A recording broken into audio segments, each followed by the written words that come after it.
اب ایک اسکالر راشد شاز صاحب نے ایک بک لکھی ہے دراک زوال امت، کہ امت کی زوال کیوں ہوئی. تو اس میں انہوں نے کی پوری میتھڈالوجی میں کیا کیا طریقے ہوتے تھے تو اس کو انہوں نے بیان کیا. ان کو بھی دیکھ لیں، آپ اختلاف کر سکتے ہیں. اخوان الصفا، یہ اخوان الصفا بھی اصل میں وہی جو اسماعیلی دائی تھے انہی کے یہ لوگ تھے. تو اخوان الصفا کے مرتبین نے بعض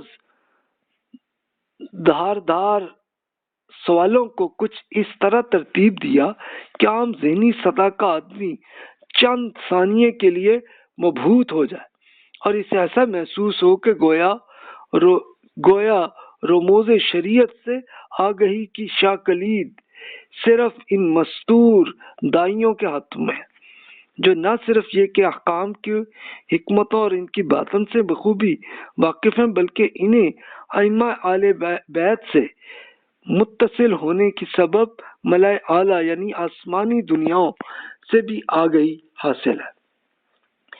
ابتدائے آفرینش یعنی کائنات کی ابتدا سے جو کچھ ہوتا آ رہا ہے، مثلا دور کشف، دور فطرت اور دور سطر کے تمام حالات کے ماضی اور مستقبل سے وہ آگاہ ہے. یعنی سمپلی ہم یہ کہہ لیں کہ جو دائی ہوتے تھے تو ان کی پوری یہ ٹریننگ ہوتی تھی کہ جناب انہوں نے کس کس علوم پہ ان کو کیا کیا پتا ہے، کیسی ہسٹری کا انہیں پتا ہے، کیسا فقہ کا پتا ہے، اور پھر وہ ایک ایسے کوشچن لے جا کے عام آدمی کو ایسا بتاتے تھے کہ عام ویسے ہی ایک امپریس ہو جائے اور ان کو آ جائے کہ یار یہ واقعی یہ اصل تو ان کو پتا ہے، اصل تو ان کو کائنات کا پتا ہے، ان کو تو آسمان کے اندر یہ پتا ہے. تو اب یہ دیکھیے کہ اہل ظاہر کے علماء اس سے بتانے کے قاصر نہیں ہوتے تھے. اب سوال ایسے تھے. اب یہ ایک ایگزامپل ہے جو راشد شاہ صاحب نے وہ بیان کی ہیں، تو اس سے ایک عام اسکالر جو ہے اس کو پتہ بھی نہیں ہوگا یہ کیا بات ہے، تو اس لیے عام آدمی امپریس ہو جاتا تھا. مثلا نماز 5 اوقات کیوں فرض کی گئی ہے، کچھ زیادہ یا کم کیوں نہیں؟ حرف مقطعات جو قرآن پاک میں طاہین حامیم کا مطلب کیا ہے؟ عرش کے اٹھانے والے 8 لوگ کون ہوتے ہیں، کون لوگ ہیں؟ جہنم کے 7 دروازے کون سے اور ان کے 19 فرشتوں سے کس بات کی طرف اشارہ مقصود کیا ہے، اس کا مقصد کیا ہے؟ ہاروت و ماروت کا کیا مطلب ہے، یہ کون لوگ تھے، کون فرشتے تھے، ان کا کیا کرتے تھے؟ دجال کی ماہیت کیا ہے، یعنی دجال کون ہوگا، کیسا ہوگا؟ قصہ موسیٰ میں بچڑا سے کیا مراد ہے کہ جس بچڑے پہ بنی اسرائیل نے پوجا کر لی تھی وہ کون تھے؟ تو دیکھیے کہ اس طرح کے سوال ایک عام آدمی کو پتہ نہیں چلتے تو وہ امپریس ہوتے ہوئے جا کے اپنے مسجد کے امام صاحب سے پوچھتے، ان کو بھی کوئی جواب نہ ہوتا تو تب جا کے وہ امپریس ہو جاتے تھے کہ جناب یہ جو دائی نے جس نے سوال کیے ہیں تو وہ ان کا علم زیادہ ہے، تو وہ پھر ان کے پاس چلے جاتے اور ان سے اور چیزیں سیکھتے اور آہستہ آہستہ وہ پھر ان کے مذہب میں شامل ہوتے. پھر راشد صاحب مزید بیان کرتے ہیں کہ اس قسم کے 10ویں سوالات سے مخاطب پر حیرت اور استجاب کا گہرا تاثر قائم ہوتا. اسے یہ بات حیران کن لگتی کہ نماز کی افضلیت کے باوجود حائضہ کے لیے نماز کی قضا نہیں ہے جبکہ روزے کی قضا کا حکم ہے. اب یہ بھی سوال دیکھیے کہ خاتون پہ اگر کوئی پیریڈ آئے تو نماز پہ ان کو کوئی حکم نہیں ہے کہ ابھی جب پیریڈ ختم ہو تو پھر وہ پوری پڑھ لے جتنے 7-8 دن کی ہو، لیکن روزے میں حکم ہے کہ یہ کرو. تو اس کے لیے یہ سمجھنا بھی دشوار تھا کہ بول و براز کے بعد تو طہارت یعنی استنجا کرنے کو کافی سمجھا جاتا ہے جبکہ جنابت یعنی اپنا ایک سیکس کے بعد غسل لازم ہے، تو یہ کیوں ہے؟ یعنی اس طرح کے کوشچن وہ لاتے تھے. اب اس کی کچھ اور ایگزامپلس وہ بیان کرتے ہیں راشد صاحب جنہوں نے ریسرچ کی ہے. آخر کیا وجہ ہے کہ خدا نے کائنات کی تخلیق 6 دنوں میں کیوں کی ہے؟ کیا وہ ایک لمحہ میں تخلیق پر قادر نہ تھا؟ قرآنی الفاظ 7 سماوات طباقہ اور سما مع المثانی، اس کا کی حکمت کیا ہے، اس کی کیا ریزن کیا ہے؟ ہاتھ پاؤں میں 10 انگلیاں کیوں ہیں، سے زیادہ کیوں نہیں ہیں، یہ کم کیوں نہیں؟ ہر انگلی میں 3 پور جبکہ انگوٹھے میں 2 ہی کیوں ہیں؟ اس کی کیا ریزن ہے؟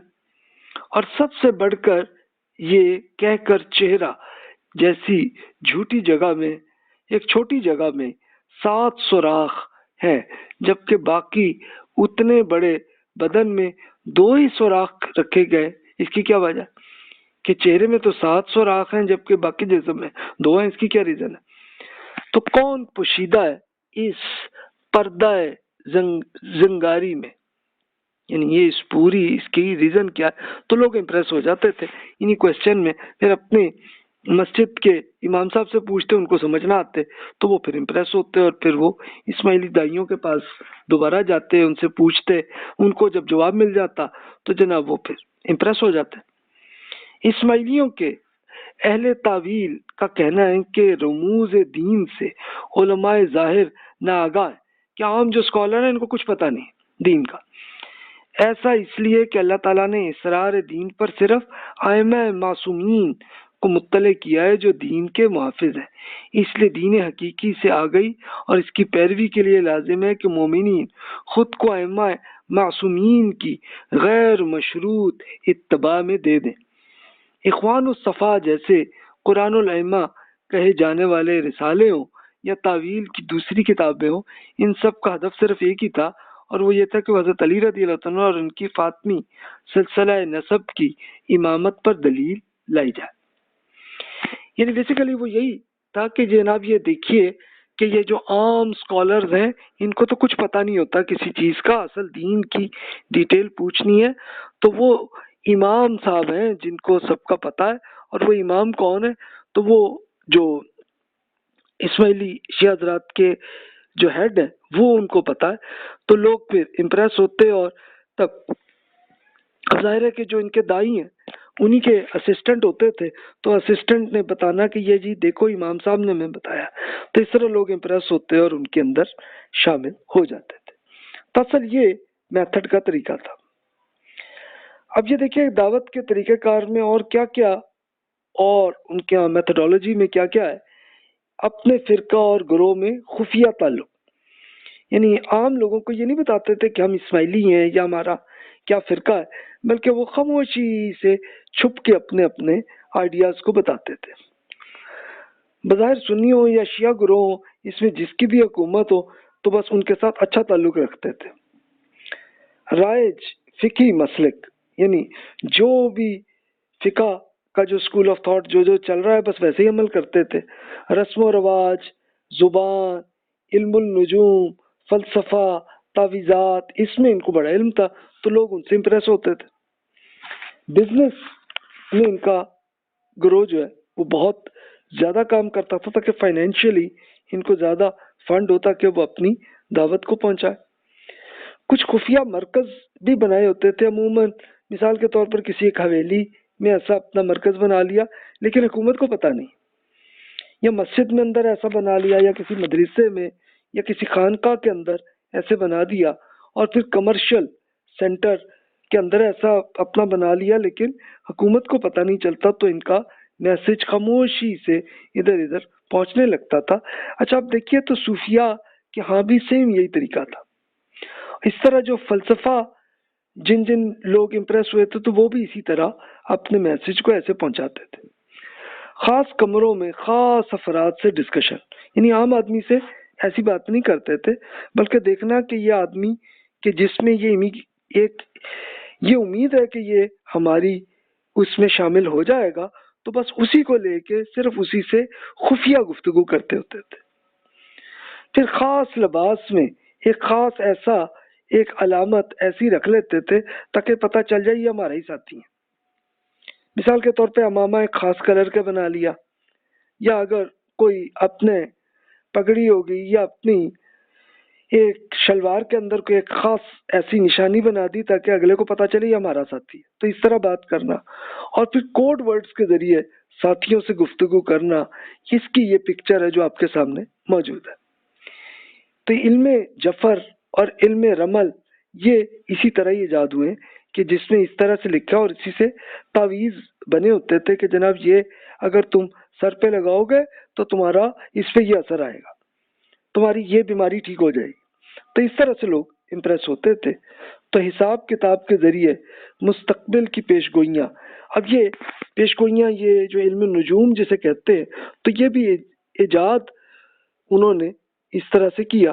اچھا، یہ اسماعیلی حضرات کے دائیوں نے کیا، اس طرح صوفی اور فلسفی اسکالرز نے بھی، اسکالرز ہوں یا ان کے جو بھی ایجنٹ ہوں، تو وہ اس طریقے سے اپنے آئیڈیاز کو ایسے پہنچاتے تھے.